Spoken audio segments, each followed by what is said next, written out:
America ने दबोचा है ईरान का टेटुआ, तिलमिला गया है तेहरान और तेल पर टूट पड़ा है और अब सबका बंटाढार होने वाला है।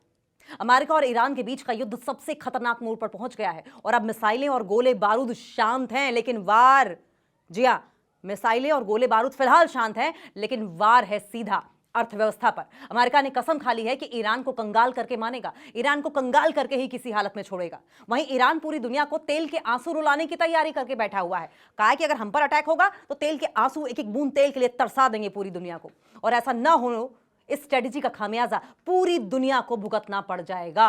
पूरी दुनिया भुगतेगी इस खामियाजे को।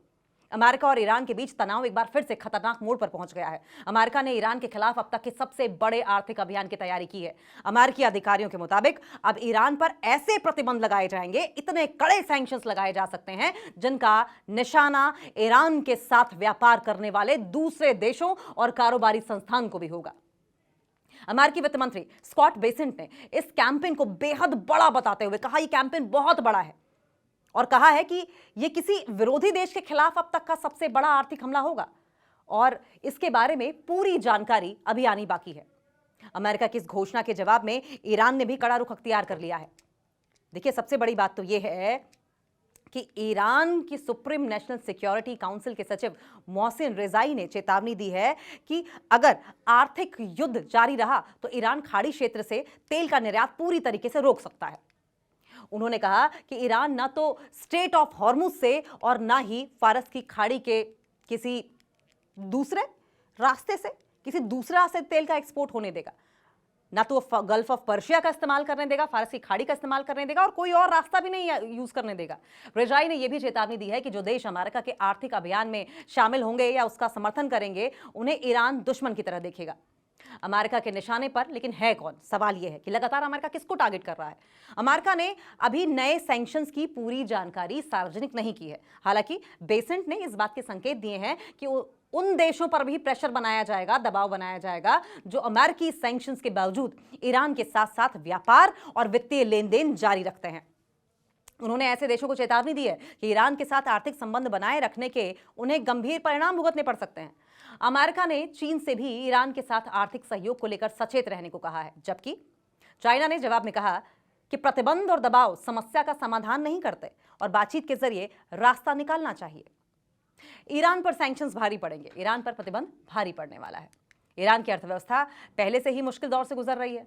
लंबे समय से चले आ रहे अंतर्राष्ट्रीय प्रतिबंधों की वजह से महंगाई, कमजोर मुद्रा, ऊर्जा की कमी और बेरोजगारी जैसी समस्याएं बनी हुई हैं।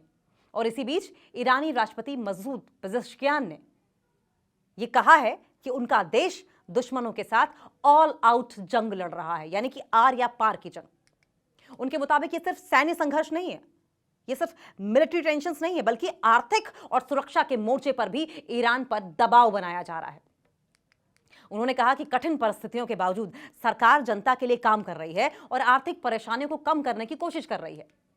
लेकिन वार्ता की स्थिति क्या है? ये जो बातचीत, डायलॉग की बात हो रही है, इसकी सिचुएशन क्या है? कहां पहुंची है बातचीत? किस स्थिति में है? कोई बातचीत है? सार्थक बातचीत हुई भी है या नहीं? उसका कोई रिजल्ट निकला या नहीं? कोई मतलब निकल रहा है कि नहीं निकल रहा है?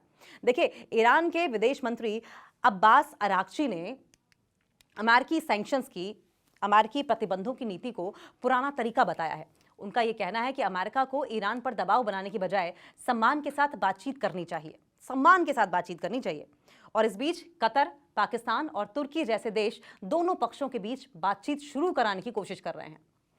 पाकिस्तान के सेना प्रमुख आसिम मुनीर के तेहरान जाने की भी जानकारी सामने आई है। हालांकि अमेरिका और ईरान के बीच कई हफ्तों से कोई सीधी बातचीत अभी तक नहीं हुई है, लेकिन जिस तरीके से अमेरिका की ओर से यह फैसला लिया गया है और अमेरिका जिस तरीके से लगातार अटैक पर अटैक करने की बात कर रहा है और कह रहा है कि सीधी उंगली से अगर घी नहीं निकलता तो हम उंगली टेढ़ी कर देंगे, और इस टेढ़ी उंगली का खामियाजा ऐसा नहीं कि सिर्फ ईरान भुगतेगा, पूरी दुनिया भुगतेगी। ये आपस की जो दो देशों की टसल है, क्योंकि ईरान एक तरफ कह रहा है कि हम अमेरिका को बूंद बूंद तेल के लिए तरसा देंगे, एक तरफ अमेरिका ये कह रहा है कि जिसने भी ईरान का साथ दिया उस पर भी भारी भरकम सैंक्शंस लगेंगे, उसको भी रिपरकशंस झेलने पड़ेंगे, उसको भी परिणाम भुगतने पड़ेंगे। दूसरी तरफ ईरान ये कह रहा है कि अगर अमेरिका ऐसी धमकी दे रहा है तो पूरी दुनिया को हम बूंद बूंद तेल के लिए तरसा देंगे, पूरी दुनिया बूंद बूंद तेल के लिए हाहाकार करेगी।